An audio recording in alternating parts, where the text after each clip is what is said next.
এই শাবান মাসে প্রিয় নবী সাল্লাল্লাহু আলাইহি সাল্লামের একটা আমল আছে, বলবো আপনাদেরকে ইনশাআল্লাহ। কিন্তু আমলটা করার চেষ্টা করতে হবে। এই প্রমিস, এই ওয়াদা আমার সাথে আগে আসতে হবে। কারা কারা চেষ্টা করবেন বলেন, হাত তোলেন দেখি। আল্লাহ আমাদের সব ভাইকে আমলের তৌফিক দান করুন আল্লাহ। ভাইরা আমার, আমলটা হলো, আম্মা জান আয়েশা রাদিয়াল্লাহু তাআলা আনহা বলেছেন, মা রাআইতু রাসূলুল্লাহি সাল্লাল্লাহু আলাইহি ওয়াসাল্লাম ইস্তাকমালা সিয়ামা শাহরিন কাত্তু ইল্লা রমাদান। আমি নবীজিকে পুরো মাস শুরু থেকে শেষ পর্যন্ত গোটা মাস রোজা রাখতে দেখেছি একবার, শুধু বছরে একবার, সেটা হলো রমজান মাসে। বছরে শুধু একবার পুরো মাস রোজা রাখতেন, সেটার নাম কোন মাস? রমজান মাস। আর রমজানের পরে পুরো মাস না, তবে মাসের বেশিরভাগ দিন রোজা রেখেছেন তিনি, এটা দেখেছি শুধুমাত্র শাবান মাস। কোন মাসে ভাই?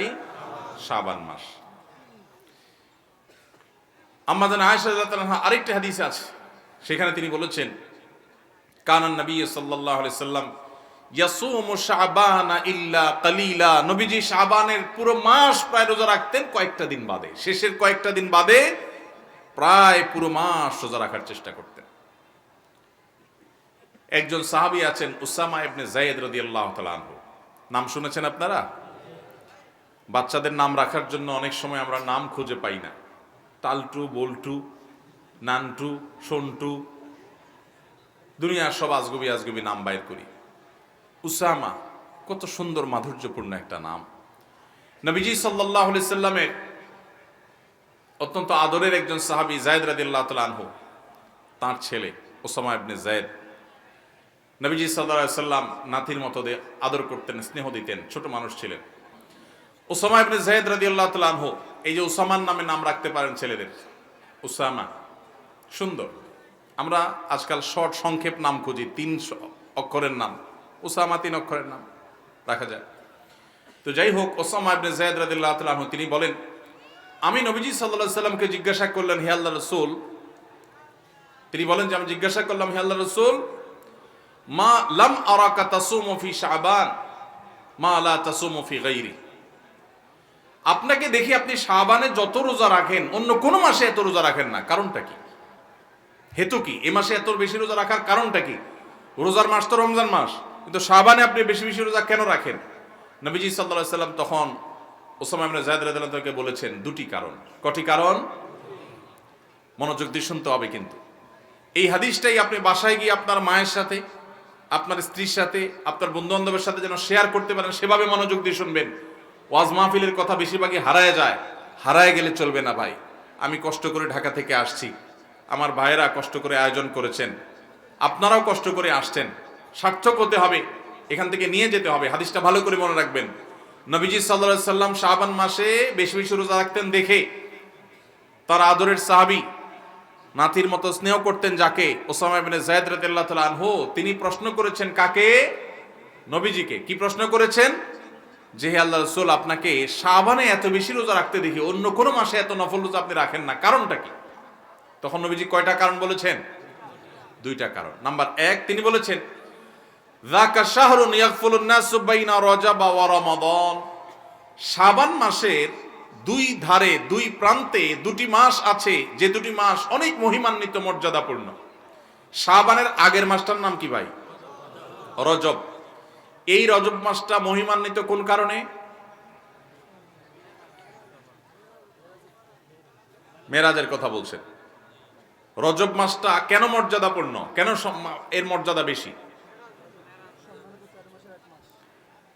দেখেন, এত বড় মাহফিলের 2-4 জন মানুষও জানেন না, 2-4 জন মানুষও জবাব দিতে পারেননি, একজন থেকেও আসে নাই অডিয়েন্স থেকে, স্টেজ থেকে এক ভাই বলেছেন। দেখুন, রজব মাসের মর্যাদার কারণ হলো সম্মানিত 4টি মাস আছে। কোরআনে আল্লাহ তাআলা সূরা তাওবায় একাধিকবার এই সম্পর্কে আলোকপাত করেছেন। আল্লাহ বলেছেন, ইন্না ইদ্দাতাশ শুহুরি ইনদাল্লাহি 12 শাহরান ফি কিতাবিল্লাহি ইয়াওমা খালাকাস সামাওয়াতি ওয়াল আরদ মিনহা আরবাতুন হুরুম। বছরে 12টি মাসের মধ্যে 4টি মাস আছে সম্মানিত মর্যাদাপূর্ণ, আল্লাহ এগুলোকে সম্মান দিয়েছেন, বিশেষ মর্যাদার মাস। রমজান তো সবচেয়ে শ্রেষ্ঠ মাস আছেই, রমজানের পরে মর্যাদার বিচারে সম্মানিত মাস কয়টা? এই 4টার মধ্যে নবীজি সাল্লাল্লাহু আলাইহি সাল্লাম সহিহ বুখারীতে এই 4 মাসের ব্যাখ্যা বর্ণনা করতে গিয়ে তিনি বলেছেন ফালাতুন মুতাওয়ালিয়াত, এই 4টার মধ্যে 3টা হলো ধারাবাহিক, জিলকদ, জিলহজ, মুহররম, আর চতুর্থ মাসটা হলো ওয়ারাজব মুদর আল্লাযী বাইনা জুমাদা শাবান, এই যে রজব মাসটা। তাহলে রজব মাসটা সম্মানিত 4 মাসের একটা, সেজন্য এই মাসটা মূলত মহিমান্বিত। এই মাসে নবীজি সাল্লাল্লাহু আলাইহি সাল্লাম মেরাজ হয়েছে বলে অনেক ইতিহাসবিদগণ বলেছেন, আবার অন্য মাসে হওয়ার কথাও আছে, কিন্তু আসল তাৎপর্যের কারণ হলো রজব মাসটি হলো সম্মানিত 4 মাসের একটা। এটাও আমরা অনেকেই প্রথম শুনলাম জীবনে। যাই হোক, সে বিষয়ে কথা বলা আমার উদ্দেশ্য নয়। তো উদ্দেশ্য হলো যে ওসামা ইবনে যায়েদকে নবীজি বলেছেন যে শাবান মাসটার আগের মাসটা হলো রজব, যেটা সম্মানিত 4 মাসের একটা মর্যাদাপূর্ণ মাস। আবার শাবানের পরের মাসটা কোনটা? রমজান, সেটা হলো বছরের সবচাইতে সেরা মাস। তো নবীজি বলেছেন 2টা মর্যাদাপূর্ণ মাসের মধ্যবর্তী শাবান মাসে মানুষ আমল ইবাদত না করে অবহেলায় বেশিরভাগ মানুষ কাটায়। বেশিরভাগ মানুষ অপেক্ষা থাকে রোজা কবে আসবে, তখন কোরআন তেলাওয়াত শুরু করব। রমজান কবে চাঁদ দেখা যাবে রমজানের, তখন নামাজ ধরবো। রমজান কবে শুরু হবে, তখন থেকে আমি তারাবি পড়া ধরবো, ভালো কাজ করা ধরবো। শাবান মাসে মানুষ রমজানের ক্ষণগণনা, দিন গণনা করতে থাকে, অবসর থাকে, অলসতা করে, অবহেলা করে। নবীজি বলেছেন মানুষ যেহেতু অবহেলা করে, এই জন্য এই সময়টাতে আমি বেশি বেশি নফল রোজা রাখি, কারণ যেই সময়টাতে মানুষ অবহেলা করে ওই সময় ইবাদতের আলাদা গুরুত্ব তৈরি হয়। ভোর রাতের সময় সবাই ঘুমায় থাকে, এই জন্য তখন তাহাজ্জুদ পড়লে সওয়াব বেশি। হুজুরের সবাই সালাম দেয়, রিকশাওয়ালা বেচারারা কেউ সালাম দেয় না। একজন গরিব মানুষ, একজন অভাবী মানুষ, সিএনজি চালক, তার গাড়িতে উঠছেন। মুসলমান হলে তার আচরণ হবে উঠে বসেই আসসালামু আলাইকুম বলবে। চেষ্টা করা যাবে না ইনশাআল্লাহ? যাদের গাড়ি আছে, কয়জন মানুষ গাড়িতে উঠে বসে ড্রাইভার সাহেবকে সালাম দেন? সালাম দেয়া তো দূরের কথা, উল্টা বেশিরভাগ গাড়ি মালিকদের একটা বদ অভ্যাস আছে, একটা বাজে স্বভাব আছে। আমাদের দেশে একটা বাজে কালচার প্রচলিত আছে, সেটা হলো গাড়ি মালিকরা গাড়ির কাছে আসেন, এসে ভূতের মতো অনেকে দাঁড়ায় থাকেন। ভেতর থেকে ড্রাইভার সাহেব বের হয়ে আসবে, ওনার দরজাটা খুলে ধরে রাখবে, তারপর উনি ভিতরে বসবেন। এই কালচারটা দেখছেন না দেখেন নেই? এই কালচারটাকে কেন খারাপ কালচার বলেছি? কারণ এটা হলো গাড়ি মালিকের মধ্যে প্রভু প্রভু ভাব আর ওই চালক ভাইটার সাথে দাস দাস আচরণ করার কারণে হয়। যে কাজে আপনার সহযোগিতা লাগবে, আপনার গাড়ি চালক, আপনার ব্যক্তিগত সহকারী, অবশ্যই তিনি আপনার সহযোগিতা করবেন। যেখানে কোনো সহায়তা দরকার নাই, হুদাই শুধু ভাব জাহির করার জন্য যেটা করবেন, এটা কখনো কোনো মুসলমানের আচরণ হতে পারে না। নতুন নতুন আমি কোনো গাড়িতে উঠলে, কোনো নতুন ড্রাইভার সাহেবের সাথে দেখা হলে দেখি যে সিট থেকে নেমে আসা শুরু করে। গাড়ি থামছে, এখন গাড়ি খুলবে, তো উনি তাড়াতাড়ি করে হ্যান্ড ব্রেক দেন, বেল খোলেন, কেন উনি নেমে আসবেন। আমি অনেক সময় বলি, ভাই নামতেছেন কেন আপনি? বলে স্যার দরজা খোলার জন্য। তো একে তো স্যার শুনলে আমার খুব রাগ লাগে, আমি তো স্যার কেন, ভাই বলা যায় না? দ্বিতীয়ত কথা হলো, কেন ভাই, আমার হাত তো সুস্থ সবল আল্লাহর রহমতে, আমি তো ল্যাংড়া লুলা না। গাড়ির দরজা খোলার জন্য ছোট্ট একটা দরজার লক, এটা ধরে টান দিলে দরজাটা খুলে যাবে। তো আপনি ওখান থেকে নেমে পুরা গাড়িরে তফ করে, এক চক্কর তফ করে এসে তারপরে খোলা লাগবে, দরকার কি এত কাহিনী করা? এই কাহিনীটার কারণে ক্ষতি কি হয় দেখুন। প্রথমত ওই গাড়ি মালিকের ভিতরে অহংকারের প্রকাশ হয়। দ্বিতীয়ত হলো গাড়ি চালক গাড়িটাকে স্টার্টিংয়ে রেখে এসে এই যে দরজা খুলতে পুরো গাড়িটা তফ করে আসা লাগে, এখানে অতিরিক্ত সময় নষ্ট হয় কি হয় না? এখানে গাড়ি চালকের সাথে দাস সুলভ আচরণ করা হয়, এটা আরেকটা। পাশাপাশি একটা ভয়ঙ্কর ক্ষতি হয় পাবলিক প্লেসগুলোতে। আপনারা দেখবেন, সেদিন আমি ঢাকা, যশোর থেকে ঢাকা আসছি, এয়ারপোর্টে নামার পর দেখি আমার গাড়ি অনেক দূরে সিরিয়ালে আছে। তো খেয়াল করি নাই, বের হয়ে গেছি, মনে করছি বাইরেই আছে। পরে দেখি যে অনেক সিরিয়ালে আছে। পরে সিরিয়ালে থাকা দেখে আমি দেখলাম যে ডোমেস্টিক এয়ারপোর্টের ওখানে ছোট্ট একটু জায়গা, সব উল্টাপাল্টা গাড়ি পার্কিং করে রাখছে। কারোর হয়তো বস আসবে, সাহেব আসবে, ড্রাইভার সাহেব ওটা দাঁড়ায়া সে তামু খাইতেছে। এই যে গাড়িটা দাঁড় করে রাখছে, পিছনে 1 কিলোমিটার সিরিয়াল পড়ে গেছে। এর ফলশ্রুতিতে বহু মানুষের ফ্লাইট মিস হবে। আমি তখন আমার সাথে যারা ছিল তাদেরকে সাথে নিয়ে বললাম, চলো আজকে একটু ট্রাফিক গিরি করি। তখন চলে গেলাম, যে একটা একটা করে গাড়ি ড্রাইভারকে ধরে বললাম, ভাই কেন দাঁড়াইছেন এখানে, রং কেন পার্কিং করলেন? এতক্ষণ পর্যন্ত প্রহরী কাউকে দেখা যায় নাই। যখন আমি এই ডিউটি শুরু করে দিয়েছি, পরে দেখলাম যে প্রহরী সবাই এসে ভরে গেছে আমার চারপাশে। পরে বললাম, আপনাদের আজকে ডিউটি আমি করি, আপনারা শুধু তাকা তাকা দেখেন। হঠাৎ একটা সরকারি গাড়ি আসলো, বিরাট বড় স্টিকার দেওয়া, একেবারে রং ভাবে দাঁড়াইছে, ছোট্ট জায়গা, এরকম বাঁকা হয়ে এমন ভাবে দাঁড়াইছে পিছনে আরেকটা গাড়ি চলে যাবে, যে ওটা যাওয়ার রাস্তাটা বন্ধ হয়ে গেছে। অথচ এই গাড়িটা একটু সোজা হয়ে দাঁড়ালে, সাইড করে দাঁড়ালে ওই গাড়িটা যেতে পারে। গ্লাস নামাইলাম, ড্রাইভার সাহেবের সিগন্যাল দিয়া, এরপরে বললাম তার ওই বসকে শুনায়া বস বসা ভিতরে বললাম, ভাই নতুন বাংলাদেশেও এই অহমিকাগুলো দূর করার সময় আসে নাই এখনো সে আগের অহংকার এখনো ধরে রাখছেন। আপনার এই রং ভাবে গাড়িটা দাঁড় করানোর কারণে পিছনে বহু গাড়ি সিরিয়ালে পড়ে গেছে।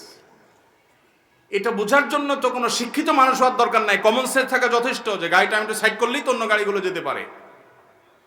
আমি ওই যে একটু আগে বলছিলাম, এই যে মাহফিলে আপনারা কত সুশৃঙ্খল, মাশাআল্লাহ, সেই আপনারাই যদি কেউ অটো চালক হন তো দেখা যাবে কল্লা ঢুকে দিছে, রিক্সা চালক ভাই মাথাটা ঢুকাই দিছে, আছে না নাই? এই শৃঙ্খলা বোধ যদি না থাকে, সে শত শত নফল নামাজ পড়েও ভালো মুসলমান হতে পারবে না। আমরা এটা জানি না। এই জন্য ভাই, আমাদের এই শৃঙ্খলা বোধ আমাদের মধ্যে জাগ্রত করতে হবে। চেষ্টা করা যাবে না ইনশাআল্লাহ? পরে এয়ারপোর্টে এসে আমার ডিউটি, কয়েক মিনিট ডিউটি করার পর দেখলাম যে মাশাআল্লাহ পুরো রাস্তা ক্লিয়ার হয়ে গেছে। এরপর পানির মতো গাড়ি চলে যাচ্ছে, জ্যাম ট্যাম আর থাকলো না। আমাকে ওখানকার দায়িত্বরত ভাইরা বললেন, ভাই আপনি সরেন, আমরা দেখতেছি। আমাকে আপনারা এতক্ষণ কইছিলেন, আজকে ডিউটি আমিই করবো ইনশাআল্লাহ, বেতনটা আপনারা নিয়েন। তো আলহামদুলিল্লাহ মানুষগুলো সরে গেছে। তো এই জন্য ভাই, এই শৃঙ্খলা বোধটা অনেক বড় একটা ব্যাপার। এই যে মাহফিল ছাড়বে, মাহফিল ছাড়ার পর হইচই করে সব হুজুর কোন দিকে যাইতেছে, এই বেটারে গিরে ফেলাবেন। ঠিক আছে না? যে বেটা আমাদের এলাকায় আসছে, একটু না হাতালে কেমনে হয়। ময়মনসিং গেছি মাহফিলে, দেখি যে জামা টানতেছে, কাপড় টানতেছে, কেউ কেউ পারলে পিঠ হাতে দিতেছে, কেউ পারলে শরীর হাতে দিতেছে। তাই বললাম, ভাই হুজুরদের বা যে কোনো মানুষকে সালাম দিলে সওয়াব হয় জানি, হাতে হাত মিলায় মুসাফা করলে সওয়াব হয় সেটাও জানি, হাদিসে আছে, কিন্তু শরীর হাতাইলে সওয়াব হয় এটা তো জানতাম না। এটা আবার কোন সওয়াব? তো এই যে আবেগের নামে আমরা ভুল কাজগুলো করি, এগুলো করা যাবে? করা যাবে না। আল্লাহ আমাদেরকে বোঝার তৌফিক দান করুন। তো বলছিলাম, নবী করিম সাল্লাল্লাহু আলাইহি সাল্লাম ওই যে আমল শিখিয়েছেন, শাবান মাসে মানুষ অবহেলিত থাকে, সেজন্য এই মাসে আমলের গুরুত্ব বেশি। অতএব যেই কাজটা মানুষ অবহেলিত করে, গাড়ি ড্রাইভার থেকে কথাটা আসলো, গাড়িতে উঠার পর চালককে সালাম দিবেন আসসালামু আলাইকুম করে। যে মালিক গাড়িতে উঠে বসে চালককে সালাম দিতে পারেন, সেই মালিকের মধ্যে অহংকার নাই ইনশাআল্লাহ, তিনি বিনয়ী মানুষ। আল্লাহ আমাদের সব ভাইদেরকে বিনয়ী হওয়ার তৌফিক দান করুন। ওই যে গাড়িগুলো ড্রাইভার সাহেবদের দরজা খুলে দাঁড়ায় থাকে, কালচারটাকে খারাপ কালচার বলছিলাম যে কারণে, সেটা এখনো শেষ হয় নাই। ওই এয়ারপোর্টের বিষয়টা যে আসলো, সেটা কেন আসলো? এক একটা গাড়িতে ধরেন আপনি এয়ারপোর্ট, হসপিটাল, স্কুল, কলেজ, বিভিন্ন পাবলিক প্লেসে অনেক গাড়ি সিরিয়াল ধরে ধরে আসছে, একটা একটা করে যাত্রী নামাচ্ছে আবার চলে যাচ্ছে। দেখা যায় যে বিরাট ভিড় হয়ে যায়। এই ভিড়ের যতগুলো কারণ থাকে, এর একটা হলো এই কালচার। কেন? কারণ গাড়িটা এসে থামছে, যদি গাড়ি মালিক বা গাড়ির আরোহী তিনি সাথে সাথে পট করে দরজাটা খুলে নেমে যান, শেষ হয়ে যায়। রং সাইডে নামলে অনেক সময় গাড়ির চালক এসে দরজা খুলতে হয়, কিন্তু যখন বাম সাইডে আপনি নামবেন তখন তো সাইড করা, দুর্ঘটনার কোনো ভয় নাই, তিনি দরজা খুলে নেমে যেতে পারেন। কিন্তু চালক হ্যান্ড ব্রেক দিয়ে বেলটা খুলে উঠে এসে গাড়িটার চক্কর দিয়ে তারপরে দরজাটা খুলে ধরবে, আপনি নামবেন, আবার দরজা আটকাবে, আবার সে তার জায়গায় গিয়ে বসবে, বসে গাড়ি টান দিবে। অতিরিক্ত সময় নষ্ট হয় কি হয় না? নামতে যত সময় লাগতো তার চাইতে 3 গুণ সময় অনেক সময় লেগে যায় এই প্রসিডিউর করতে গিয়ে। এটা করতে গিয়ে এক একটা গাড়িতে একজন মানুষকে ড্রপ করতে যদি লাগতো 1 মিনিট, সেটা লাগে 3 মিনিট। তাহলে এভাবে 50টা গাড়ি যদি যাত্রী নামায়, তাহলে 3 50 150 মিনিট নষ্ট হয়। এই 150 মিনিট যদি বেঁচে যেত, তাহলে এই জায়গায় এই জ্যামটা হতো না। আমি কি বোঝাতে পারছি? এই জন্য যাদেরকে আল্লাহ তাআলা গাড়ি দিয়েছেন, আপনারা মনে কষ্ট নেবেন না, আল্লাহর ওয়াস্তে ভাবসাব ধরে ড্রাইভার এসে দরজা খুলে দাঁড়ায় থাকবে বৃত্তের মতো, গোলামের মতো, এই ছোট লোকের অপেক্ষা করবেন না। একটা হলো হাতে জিনিসপত্র আছে, বাচ্চা মানুষ, বৃদ্ধ মানুষ, বা ওইরকম মহিলা মানুষ, আস্ত দিব্যি একজন সুস্থ সবল মানুষ, তিনতলা থেকে হন হন করে নামতে নামতে আসলেন সিঁড়ি দিয়া, গায়ের কাছে এসে আপনি এখন প্যারালাইসিস হয়ে গেছে, আপনি এখন দাঁড়ায় রয়েছেন। এটা কোন স্বভাব ভাই? এই সংস্কৃতি, এই যে গাড়ির মালিক ওই ভাব জাহির করতে হবে, এই সংস্কৃতি আমাদের দূর করতে হবে ইনশাআল্লাহ। এই জন্য গাড়ি মালিকদের নিয়ত করতে হবে। আশা করি আমরা এই চেষ্টাটা করব। তো আমি যেটা বলছিলাম, ড্রাইভাররা তাদেরকে সালাম দেন কিনা, কাজের লোকরা সালাম দেন কিনা, রিক্সা চালককে সালাম দেন কিনা, যদি দেন, তাদেরকে কেউ দেয় না, আপনি দেন, তাহলে অন্য মানুষকে, একজন হুজুরকে সালাম দিয়ে যে সওয়াব হবে, ওই যে অবহেলিত যাকে কেউ সালাম দেয় না, সেখানে সালামের কালচার যদি আপনি জিন্দা করেন, সওয়াব একটু বেশি হবে ইনশাআল্লাহ। তাহলে এই যে শাবান মাসে নবীজি বেশি বেশি রোজা রাখতেন, কেন? কারণ অবহেলিত মানুষ কেউ এটা করে না, এই জন্য তিনি বিশেষভাবে এই মাসে নফল রোজা রাখতেন, এই জন্য তার অনুসরণে আমরাও রাখবো। দ্বিতীয় কারণ তিনি বলেছেন কেন তিনি এই মাসে বেশি রোজা রাখেন, ওই যে ওসামা ইবনে যায়েদ রাদিয়াল্লাহু আনহু দুইটা কারণ বলেছেন। এর মধ্যে একটা হলো শাবান মাসটাতে মানুষ অবহেলিতা করে, আমল ইবাদত একটু কম করে, কারণ রমজান আসবে আসবে বলে অপেক্ষা করে, সেজন্য তিনি এই মাসে বেশি বেশি আমল করেন, কারণ অবহেলার টাইমের আমলের গুরুত্ব একটু বেশি।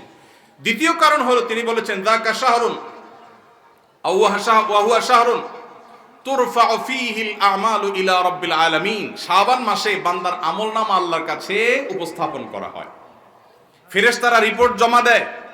ফাউহিব্বু আন ইউরফা আমালি ওয়া আনা সাইম, নবীজি বলেছেন আমি চাই আমার আমলনামা যখন ফেরেশতাদের কাছে পেশ করা হবে তখন আমি যেন রোজাদার থাকি। কারণ আপনি কোথাও চাকরি করেন, সিরিয়াস ডিউটি করেন, একবারও আপনার বস আসে না, একটু মোবাইলটা মাত্র হাতে নিছেন ফেসবুকটা টিপার জন্য, আর তাকায় দেখেন পিছের দিকে বস এসে দাঁড়ায়, মেজাজটা কেমন লাগবে বলেন? খারাপ লাগবে না? আর আপনি অন্য সময় যাই করেন না করেন, খুব সিরিয়াস মুডে কাজ করতেছেন, পিছনে তাকায় দেখেন মালিক এসে দাঁড়ায়, কলেজেটা শান্তি হয়ে যাবে না? যাক মাশাআল্লাহ, এই বেচারা এসে আমরা যখন কাজে দেখবে বলবে বাবা খুব ভালো মানুষ, তো বেতন বাড়বে, তাই না? নবীজি সাল্লাল্লাহু আলাইহি সাল্লাম বলছেন যে আমি শাবান মাসে বেশি বেশি নফল রোজা এই জন্য রাখি, ফেরেশতারা আমার সারা বছরের আমলনামা আল্লাহর কাছে রিপোর্ট জমা দেন, সারা বছর কি করেছি না করেছি তার সব হিসাব জমা দেন। আল্লাহ যখন আমার হিসাবের প্রতি মনোনিবেশ করেন, ওই অবস্থা যদি আল্লাহ সুবহানাহু ওয়া তাআলা তিনি দেখতে পান যে তার বান্দা আমি রোজা আছি, তাহলে আল্লাহ একটু অনুগ্রহ করবেন, এই জন্য আমি এই মাসে রোজা রাখি। তাহলে নবীজি সাল্লাল্লাহু আলাইহি সাল্লাম শাবান মাসে রোজা দুইটা কারণ পাওয়া গেল, এক তো হলো গাফলতির সময় সেজন্য তিনি রোজা রাখতেন, দ্বিতীয়ত হলো এই মাসে বান্দার আমলনামা পেশ হয় সেজন্য তিনি রোজা রাখতেন। এই দুই কারণ আমাদের বেলায়ও আছে না নাই? তাহলে আমাদের রোজা রাখা উচিত না উচিত না? চেষ্টা করবো তো ইনশাআল্লাহ। ভাইরা আমার, একটা প্রশ্ন আপনাদের মনে হইতে পারে, সেটা হলো আমরা তো শুনছি মানুষের আমলনামা সকালে বিকালে আল্লাহর কাছে জমা হয়, ফেরেশতারা জমা করে, আবার এখন শুনলাম শাবান মাসে জমা হয়, তাহলে দুই রকম হলো যে? এর উত্তর হলো আল্লাহ রাব্বুল আলামিনের কাছে আল্লাহর ফেরেশতারা মানুষের আমলনামাকে তিন ধাপে, তিন স্তরে, তিনটা লেয়ারে, তিনটা সময়ে আলাদা আলাদা ভাবে উপস্থাপন করে। একটা হলো প্রাত্যহিক রিপোর্ট, প্রাত্যহিক আমলনামা, ডেইলি, প্রতিদিনের আমলনামা সকাল এবং সন্ধ্যায়, সারা রাত আপনি কি করেছেন, ওয়াজ শুনেছেন না গান শুনেছেন, ভালো কাজ করেছেন না মন্দ কাজ করেছেন, সারা রাতে কি করেছেন, প্রত্যেকটা মানুষের হিসাব আল্লাহ রাব্বুল আলামিনের কাছে প্রত্যেকটা ভোরে ওই রাতের ডিউটি থাকা ফেরেশতারা জমা দেন। আবার সারাদিন আমরা যা করি না করি, সন্ধ্যায় সারাদিনের ডিউটিতে রত ফেরেশতারা আল্লাহর কাছে জমা দেন। তাহলে বান্দার আমলনামা, বান্দার রিপোর্ট জমা দেওয়া হয়, একটা হলো প্রাত্যহিক, প্রতিদিন, সেটা কখন? সকাল এবং সন্ধ্যা। বান্দার আমলনামা জমা দেওয়া হয় আরেকটা লেয়ারে, সেটা হলো প্রত্যেক সপ্তাহে 2 দিন, সোমবার এবং বৃহস্পতিবার। নবীজি সাল্লাল্লাহু আলাইহি ওয়াসাল্লাম যেন সোমবার বৃহস্পতিবার রোজা রাখতেন, কারণ সোমবার এবং বৃহস্পতিবার বান্দার আমলনামা ফেরেশতারা আল্লাহর কাছে পেশ করেন। তাহলে একটা হলো ডেইলি আমলনামা পেশ, সেটা সকাল সন্ধ্যা, একটা হলো সাপ্তাহিক আমলনামা পেশ, সেটা হলো সোম বৃহস্পতি, আর একটা হলো বার্ষিক রিপোর্ট পেশ, সেটা কখন? শাবান মাস। বিভিন্ন অফিসে যারা চাকরি করেন মাসের হিসাব দেওয়া লাগে একরকম, ডেইলির হিসাব দেওয়া লাগে আরেক রকম, বার্ষিক রিপোর্ট দেওয়া লাগে আরেক রকম, আছে না নাই? ঠিক একইভাবে আল্লাহ রাব্বুল আলামিনের কাছে আমাদের আমলনামা পেশ করা হয়। ভাইরা আমার, সেই জন্য এই রিপোর্ট জমা দেওয়ার সময়গুলোতে বান্দা বিশেষভাবে আমলে মনোযোগী হবে। এই জন্য নবী সাল্লাল্লাহু আলাইহি সাল্লাম বলেছেন ওয়াসাব্বিহু, আল্লাহ তাআলা বলেছেন কোরআনে কারীমে ওয়াসাব্বিহু বুকরাতাম ওয়া আসীলা, সকাল সন্ধ্যা আল্লাহর তাসবিহ পেশ করো। নবীজি সাল্লাল্লাহু আলাইহি সাল্লাম সকাল সন্ধ্যা বিশেষ তাসবিহ পেশ করতেন, জিকির আজকার করতেন, দোয়া করতেন, আমল করতেন। কারণ এই যে আমল জমা দেওয়া হয়, আমলনামা জমা দেওয়া হয়। আবার সোমবার বৃহস্পতিবার রোজা রাখতেন, কারণ আমলনামা জমা দেওয়া হয়। আবার শাবান মাসে বেশি রোজা রাখতেন, কারণ আমলনামা জমা দেওয়া হয়। তাহলে আমলনামা জমা দেওয়ার তিনটা লেয়ার আছে, মনে থাকবে তো ইনশাআল্লাহ। ভাইরা আমার, এছাড়াও শাবান মাসে বেশি বেশি নফল রোজার আরেকটা কারণ আছে, সেটা হলো ইজতিহাদি, সেটা হাদিস দ্বারা না প্রমাণিত না, সেটা বিভিন্ন মুহাদ্দিসগণ, ওলামা একরাম, স্কলারগণ বলেছেন। সেটা হলো হঠাৎ করে রমজানের রোজা যদি রাখা শুরু করে, সারা বছর এক রকমের খাদ্য অভ্যাস, সকাল দুপুর রাতে খেয়ে, এখন হঠাৎ করে অভ্যাসটা চেঞ্জ হয়ে যাবে, ইফতার এবং রাতে সাহারি খাবেন আর সারাদিন না খেয়ে থাকবেন। হঠাৎ করে 30 দিনের রোজা রাখতে গিয়ে আপনার কষ্ট হয় কিনা, অভ্যাসটা আগে থেকে যেন হয়, সেজন্য শাবান মাস থেকে কিছু কিছু নফল রোজা রাখতে হয়। এটা হলো ওয়ার্ম আপ, রিহার্সেল, প্রস্তুতিমূলক রোজা। এই জন্য ভাই, এই শাবান মাসে বেশি বেশি রোজা রাখবেন তো ইনশাআল্লাহ। পুরো মাসের প্রথম 15 দিন 20 দিন রোজা রাখার তৌফিক যদি নাও হয়, অন্তত একটা রোজা হইলেও নবীজির সুন্নাত আমল করতে গিয়ে আমরা কারা কারা করবো একটু হাত তুলে দেখি। একটা হইলেও রাখবেন ইনশাআল্লাহ। নিয়ত করছেন তো ইনশাআল্লাহ? সবে বরাতেরটা না, ওইটা বাদে একটা হইলেও রাখবেন। নিয়ত করছেন তো ইনশাআল্লাহ? আল্লাহ আমাদের সবাইকে আমল করার তৌফিক দান করুন। এই আমলটা যদি আপনারা করেন ভাইরা, হারিয়ে গেছে সমাজে, আলোচনা নাই, সেজন্য আমি আলোচনা করলাম। বিলুপ্ত হওয়া আমলগুলোর একটা শাবান মাসে বেশি বেশি নফল রোজা। চর্চা নাই, আমল নাই, আলাপ নাই, মানুষ ভুলে গেছে। আপনারা যে ঘরে ঘরে রাখেন, মানুষ জানবে, সুন্নাহটা জিন্দা হবে, ঘরে ঘরে আমলটা শুরু হবে। আপনি অন্য মানুষকে বলবেন একই কথা, তাকে উদ্বুদ্ধ করবেন, তাহলে নবী সাল্লাল্লাহু আলাইহি সাল্লামের ওই হাদিসের ফজিলত পাবেন। আপনি মৃত সুন্নতকে জিন্দা করলেন, সেই সওয়াবটা পাবেন। চেষ্টা করা যাবে তো ইনশাআল্লাহ। এই মাহফিল থেকে আমি সামারি করছি, কথা তো অনেকই বললাম। দুটি জিনিস অন্তত আমরা সবাই সংকল্প করে নিয়ত করে যাব। মা বোনরা যারা শুনছেন, আপনারা যারা শুনছেন, সবাইকে বলছি, একটা হলো আজানের জবাব দেওয়ার কথা বলেছি, আর একটা হলো শাবান মাসে বেশি বেশি নফল রোজা রাখার প্রকার। 2টা 4টা 6টা। ভাইরা আমার, রোজা রাখলে মরে যাবেন না। মনে হয় যে সারাদিন না খায় কেমনে থাকবো। যারা নিয়মিত নফল রোজা রাখেন তারা জান পানির মতো সোজা, কোনো ব্যাপার না, আল্লাহর রহমত। একটু চেষ্টা করলেই হয়, একটু হিম্মত করলেই হয়। চেষ্টা করা যাবে তো ইনশাআল্লাহ? নিয়ত করা যাবে তো ইনশাআল্লাহ? আল্লাহ আমাদের সবাইকে আমলের তৌফিক দান করুন। জাযাকুমুল্লাহু খাইরা ওয়া আখিরু দাওয়ানা আনিল হামদুলিল্লাহি রাব্বিল আলামিন।